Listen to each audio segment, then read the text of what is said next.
Hello, everybody. This is Sinema77, horror and cult film lover. We're back with another video, and today we're going to talk about a true crime film that's become a cult film, and we're going to talk about the Larry Clark film Bully, starring the late Brad Renfro and Rachel Miner, Nick Stahl, Michael Pitt.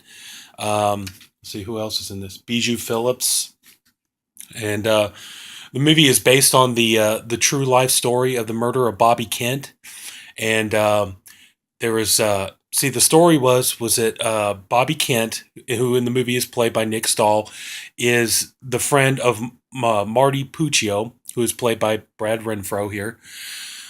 In real life, Marty and they were friends, but at the same time, Bobby was very much a bully. He was always hitting Marty. He was always beating on him. He was always belittling him and stuff like that. And he was we'll see Marty had hooked up with this girl named Lisa, and who is played in the movie by Rachel Miner, and they started becoming very close, and she wanted them to have a future together and maybe even get married, have a family, things like that.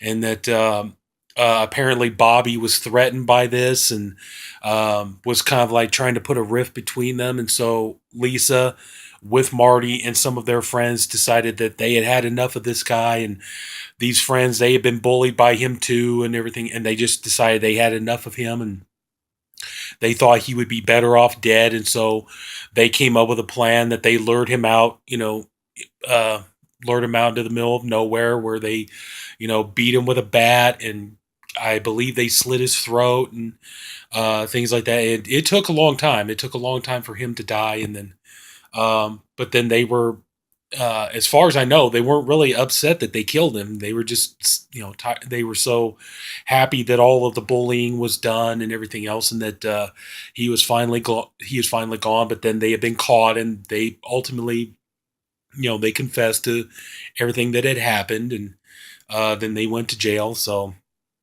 but anyway, this movie was meant to be the movie equivalent of that.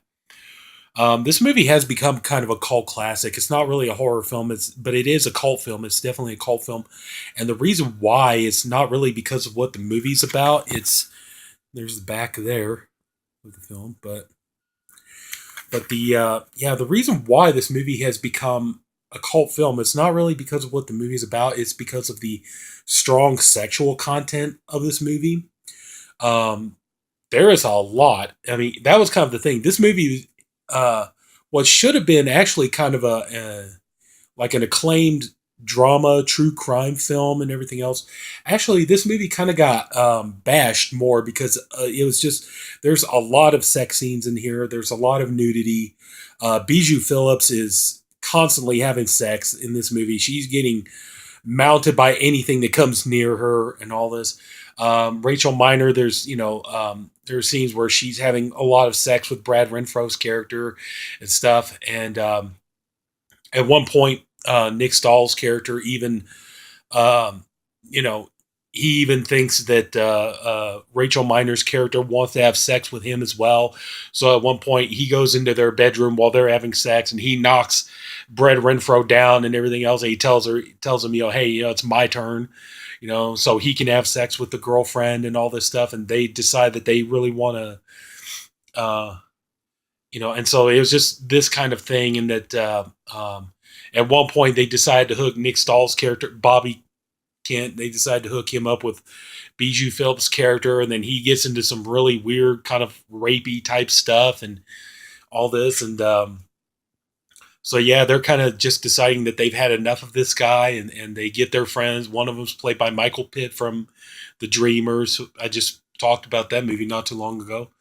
And Daniel Francis from the I Spin on Your Grave remake and Mean Girls and other films too.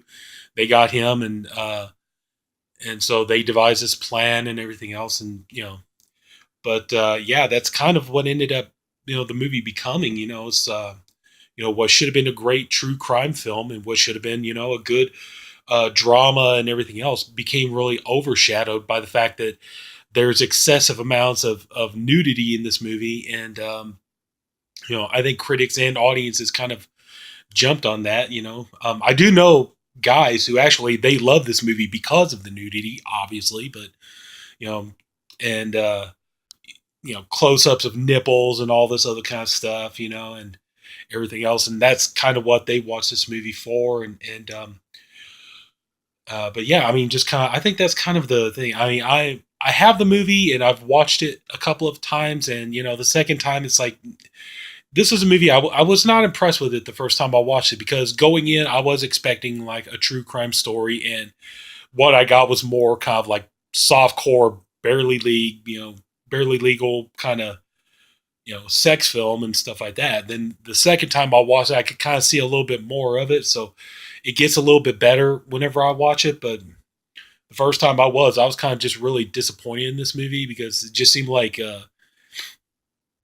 But see, that's the thing though. It's like there are some movies. Well, there are a lot of movies out there that when the first time you watch it, you ought to make sure that you watch it, because you don't know what the movie's really about. It seems like it could have one element too much, and then it seems like that's all you focus on. But then if you kind of get past that on the second viewing and just kind of watch the movie for what it is, you could see the movie for what it really is and everything else. So, but yeah, I mean, like I said, this movie is more of it's a cult film, and it's a cult film because it has the late Brad Renfro there, who he was very talented, but unfortunately, he would have gone on. I think he would have gone on to have a great career. He was, very good as a child actor, and I think had he kept going, and he didn't let drugs get in the way of his fame and fortune and stuff, he would have been great. But unfortunately, it happened. So, but yeah, so just you know,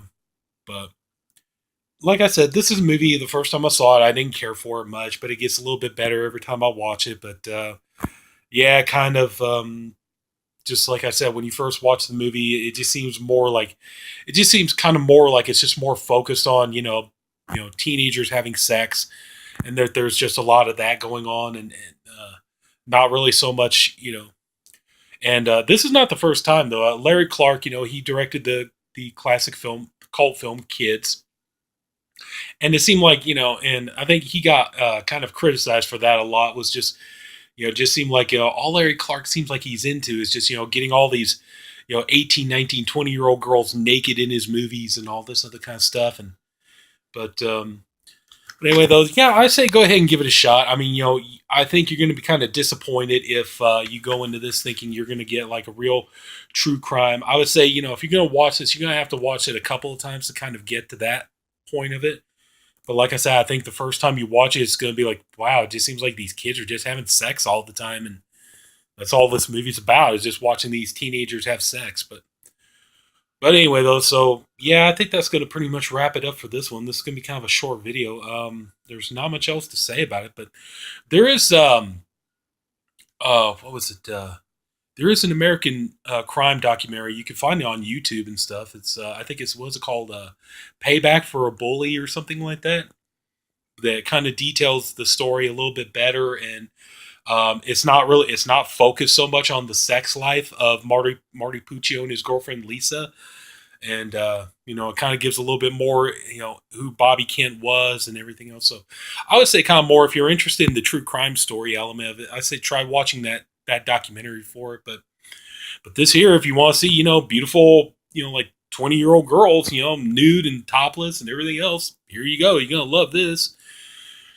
So anyway, yeah, that's pretty much going to wrap it up. We talked about Larry Clark's film Bully. Yep. So if anybody took the time to watch this video, I thank you for doing so. I do appreciate it. If you like the video, please like and subscribe. This is Sinema77, horror and cult film lover. And if you love, um, well, if you love true crime movies with a lot of naked girls in it, then we'll probably talk again later. Have a good day.